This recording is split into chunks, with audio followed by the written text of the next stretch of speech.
que está em causa com a proposta de legalização da eutanásia em Portugal. A pergunta tem muitas declinações e a resposta exige um debate alargado, clarificador na opinião pública sobre um tema distante das discussões do cotidiano. Também por isso, com facilidade se assumem sentidos falsos para propostas legislativas a partir de palavras que exigem ser clarificadas, sobretudo no seu alcance civilizacional. A Conferência Episcopal Portuguesa propõe uma perspectiva sobre o problema e lançou um contributo para um diálogo sereno e humanizador.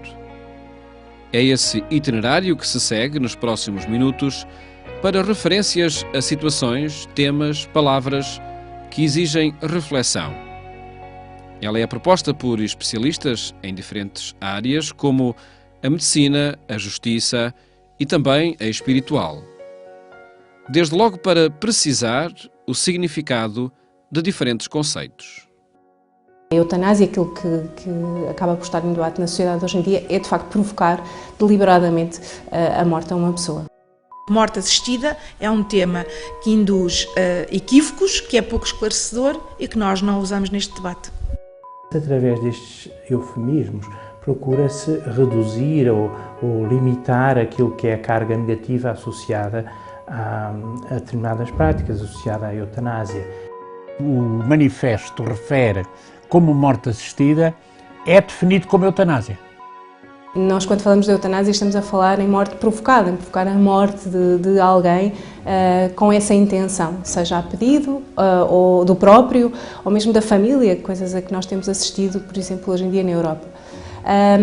Morte assistida é aquilo que nós queremos que sejam todas, que as pessoas não morram sozinhas e que tenham cuidado, afeto e tudo aquilo que hoje em dia a medicina consegue dar às pessoas de apoio nessas alturas tão difíceis. A morte assistida é um equívoco, é um branqueamento do termo eutanásia, porque no limite, morte assistida por cuidados médicos devidos é o que todos queremos, ainda que não queiramos que a morte nos seja precipitada e provocada. Portanto, os termos têm que ser usados de forma clara para não dar origem a equívocos e, portanto, o que queremos todos é vida assistida, isso não tenha mais pequena dúvida.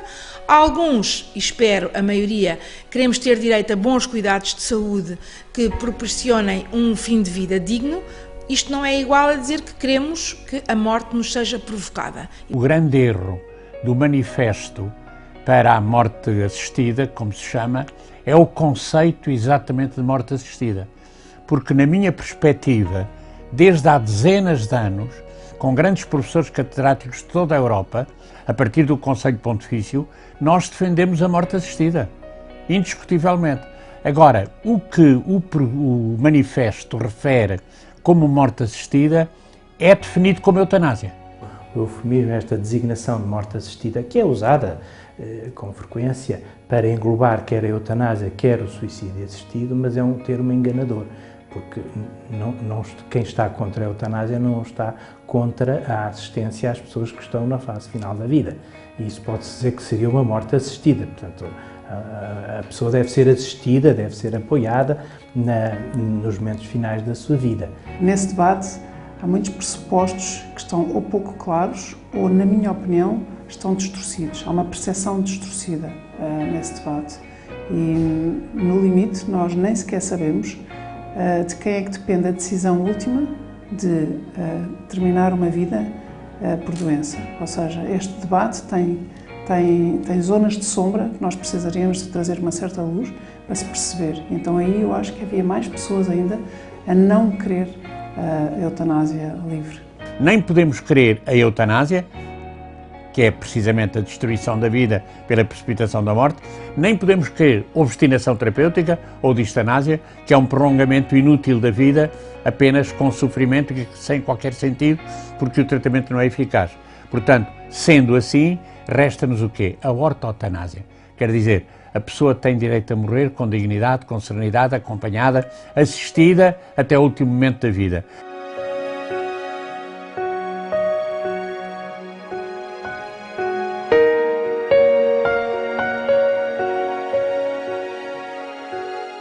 provocar a morte a outra pessoa. É esse o âmbito legislativo que pode estar em causa no seguimento processual do manifesto que pretende a legalização da eutanásia. Entre os argumentos, adianta-se a liberdade, a autonomia, o direito a poder escolher, mesmo a morte. Repugna muito que se fale no direito a pedir a morte. Eu penso que a vida é o direito primordial, sem o qual não há sequer liberdade. Não se protege nem a liberdade nem a dignidade com a morte. A ideia de que há um direito à morte, não é? Também é em si contraditória, porque o direito supõe sempre um bem, e o bem que é pressuposto de todos os outros é a vida, não é? Portanto, falar de direito à morte é tão absurdo como falar do direito à doença, não é? Portanto, há direito à saúde, não há direito à doença. Há direito à vida, não há direito à morte. Não é um direito porque é uma inevitabilidade, ou seja, a morte é uma realidade da nossa vida, não se trata de uma questão de direito.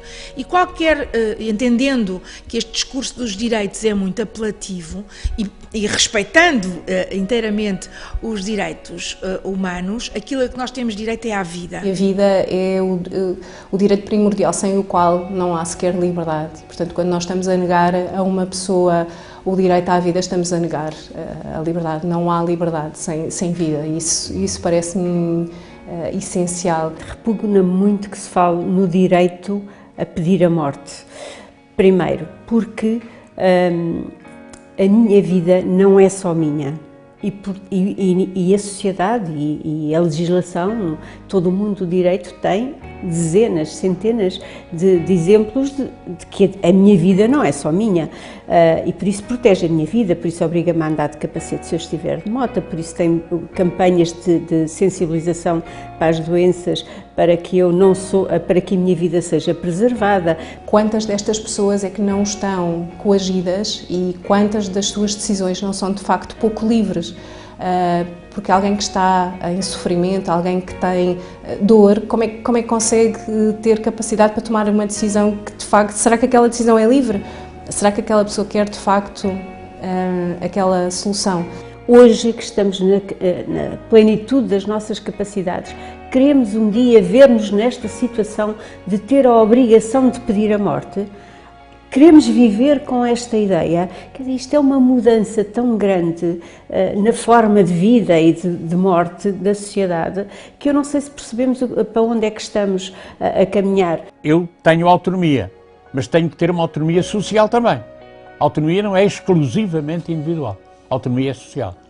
Eu realmente, reparo, dentro dessa perspectiva, eu posso considerar que é um bem o homem que mete uma cinta de bombas e se faz explodir precisamente no aeroporto de Bruxelas.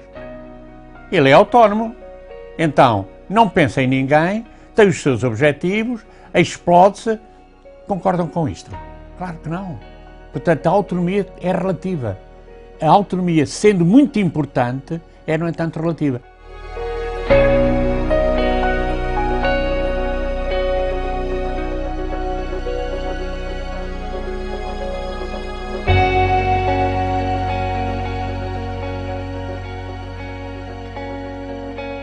O debate em torno da eutanásia tem o seu ponto de partida em situações de sofrimento. Mesmo que com facilidade se distancie desse centro, é por causa da dor que se coloca a possibilidade do pôr fim à vida. Mas estará aí a solução? A morte não pode ser a resposta para o sofrimento. Ninguém deseja que as pessoas estejam em sofrimento intolerável. Doentes terminais somos todos, desde que nascemos. O drama da solidão no doente terminal é a fonte do maior sofrimento. Esse podemos evitá-lo. Parece bastante óbvio que matar uma pessoa não acaba com o sofrimento, acaba com a vida da pessoa, portanto isso parece-me lógico.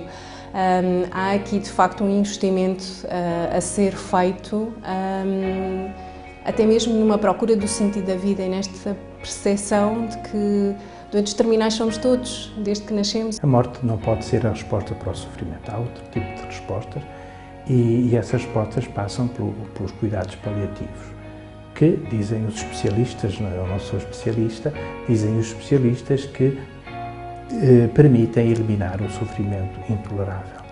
E, portanto, não eliminam completamente o sofrimento, mas isso nunca é possível, não é só na fase terminal da vida que as pessoas passam pelo sofrimento, mas o sofrimento intolerável pode ser combatido através dos cuidados paliativos, e não é a morte a resposta para o sofrimento, é uma resposta fácil, ilusória.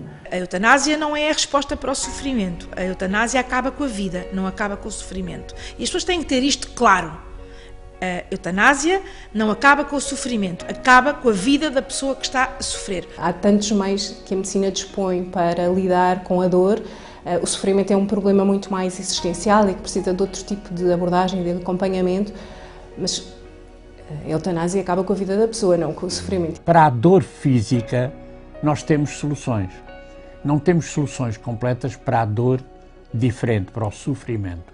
O sofrimento que muitas vezes não tem dor física, que é um sofrimento anímico, é um problema realmente de natureza espiritual, de densidade relacional, de dimensão social, pelos problemas que de facto se acarretam sobre si. Então, perante este sofrimento, eu tenho que encontrar soluções para o sofrimento. Porque senão, eu vou admitir que quando o sofrimento é muito denso, eu posso sempre acabar com a vida. Que ninguém deseja que as pessoas estejam no fim de vida, e o fim de vida não são apenas os últimos dias, são os últimos meses, o último ano de vida. Portanto, ninguém deseja que as pessoas estejam em sofrimento intolerável, mas as pessoas têm que saber, e a maioria dos portugueses ainda não sabe isso, que existe hoje uma área da medicina dos cuidados de saúde que dá resposta a essas situações e que se chama cuidados paliativos. A vida deve ser protegida em todas as suas fases. A vida nunca perde dignidade. Quando é marcada pelo sofrimento ou pela doença, não perde dignidade. Mas o que está subjacente à ideia de legalização da eutanásia não é isto, não é? Portanto, é uma concepção diferente, uma concepção de que a vida perde dignidade em situações de maior debilidade, em situações de sofrimento ou de doença. Na minha opinião, não há vidas indignas de serem vividas. E se algum dia alguém me fizesse sentir que a minha vida era indigna de a viver, eu ficaria infelicíssima e seria de facto aquilo que nós dizemos coloquialmente bater no fundo. E acho que a humanidade bate no fundo quando considera que há vidas que são indignas de ser vividas. Não há. O sofrimento não é uma realidade estanque na nossa vida. Nós nascemos e começamos a chorar, não é? O primeiro ato é um ato de choro, não sei se é de alegria ou se é de dor, mas suponho que é de dor. E, portanto, essa ideia de que o sofrimento acaba com a eutanásia é, quanto a mim, uma ideia sem sentido, uma ideia não estudada, leviana, até podemos dizer. Diante da dor, impõe-se o cuidado, o acompanhamento, a compaixão. É esse o desafio. É esse, sobretudo, o compromisso de todos os intervenientes nos cuidados clínicos. E a relação médico-doente tem que ser sempre no respeito intransigente pela vida dos doentes. E eu tenho que ter muito mais a oferecer às pessoas que estão em sofrimento, em fim de vida por doenças graves, do que oferecer-lhes a morte. A medicina, felizmente, tem tido essa evolução, chama-se cuidados paliativos, não faz com que as pessoas morram como vegetais, como por desconhecimento, muita gente diz, não faz que as pessoas morram intoxicadas em morfina, que é um fármaco excelente e do qual precisamos, mas não é de toda essa a nossa realidade. O apoio a doentes terminais ou em situações de sofrimento, há aqui toda uma gama de apoio que é fundamental ser prestada, em que os cuidados médicos são uma área importante, sem dúvida, e hoje em dia eu acho que a medicina tem essa obrigação de prestar todos os cuidados disponíveis, e são muitos, para acompanhar as pessoas nessa altura, mas depois há aqui uma rede de cuidados, quer sociais, quer familiares, que são fundamentais.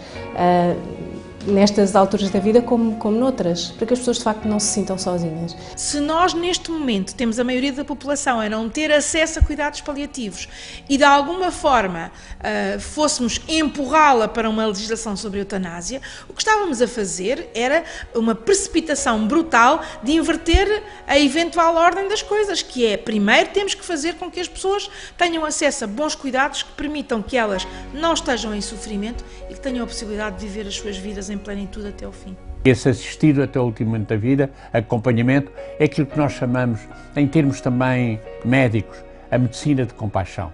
a medicina de acompanhamento profundo, em que nós levamos o peso do nosso doente para que ele possa realmente, até ao fim, sentir que não está só. O drama da solidão no doente terminal é a fonte do maior sofrimento. Esse podemos evitá-lo. Quem defende a legalização da eutanásia, acho que está a criar mais possibilidade de danos colaterais com pessoas muito frágeis, como doentes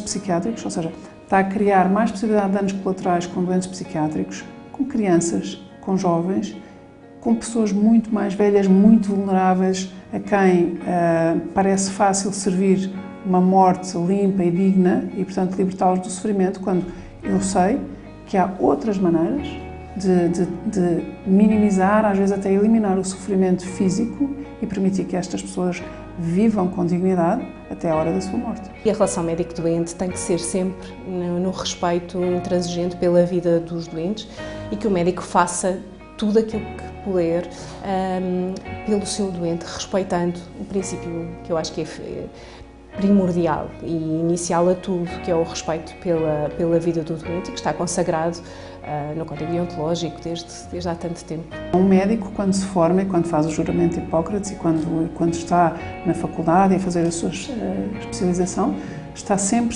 apostado em cuidar.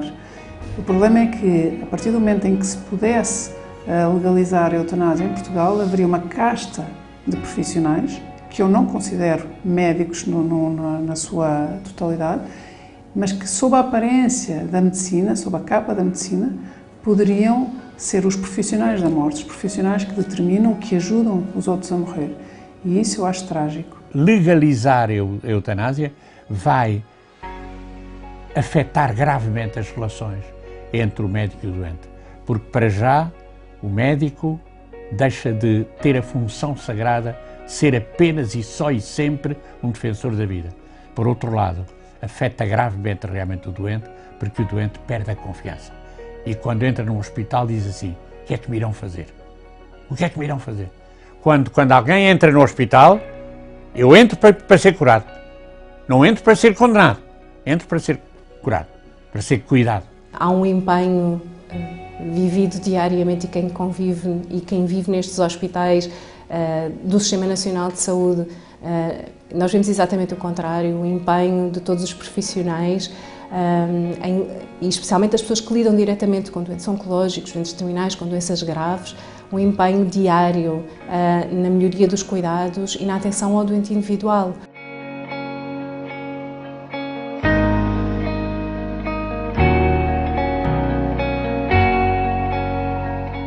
Um manifesto pela legalização do ato de provocar a morte a outra pessoa. É essa a questão que se coloca no século XXI à sociedade portuguesa. Uma mudança civilizacional? Com que valor se vive a vida nos diferentes momentos? A vida em si mesma é um valor que não tem, é um valor sem valor. Tem que ser um valor pelo qual todos lutamos coletivamente. A vida torna-se inalienável, inviolável, indisponível. A partir da ética, não é a partir da religião. Há aqui uma noção clara da dignidade e do respeito pela vida, que eu acho que é transversal a qualquer religião. Há aqui um princípio civilizacional básico que é posto em causa.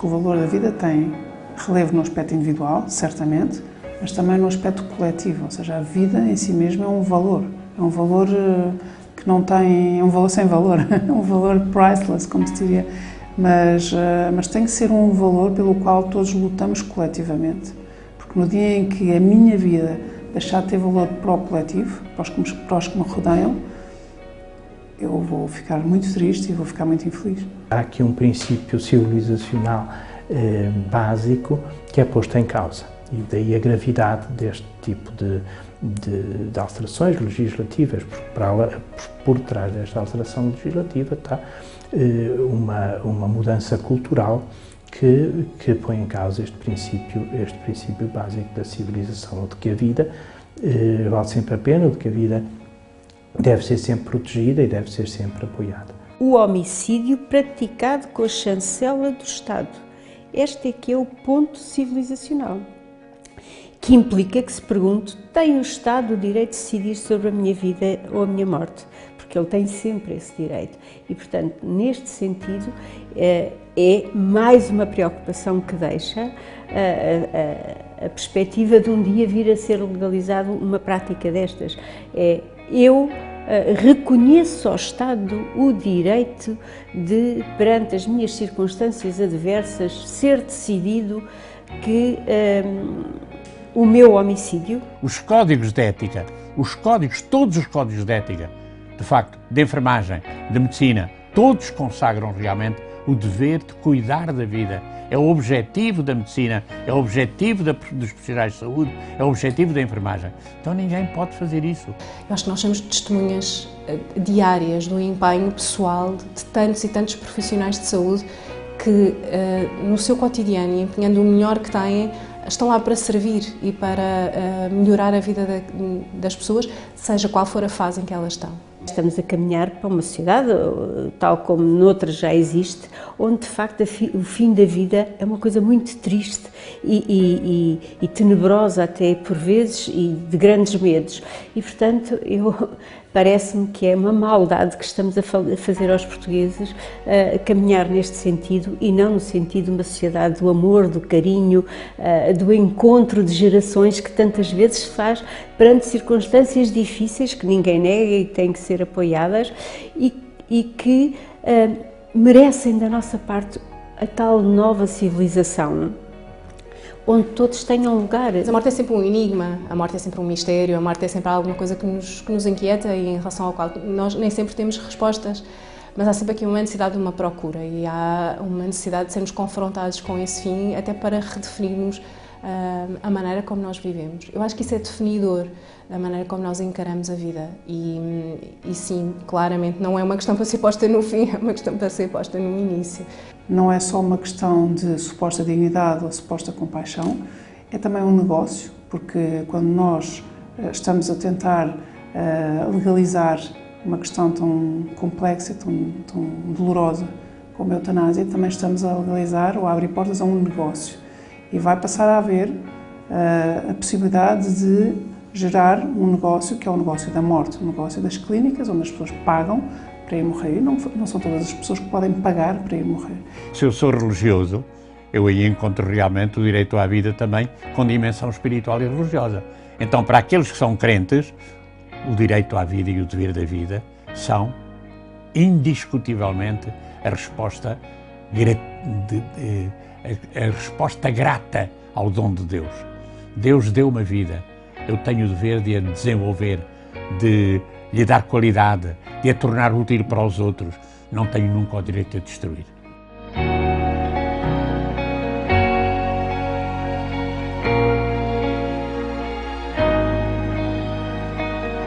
Pelo direito à vida, pela procura da conquista da felicidade que chega com a descoberta do sentido para a vida. Em todos os momentos, também na contrariedade, nas ocasiões terminais, porque cada limite pode ser um limiar de um itinerário para um novo horizonte. E normalmente é quando a opção é pela vida.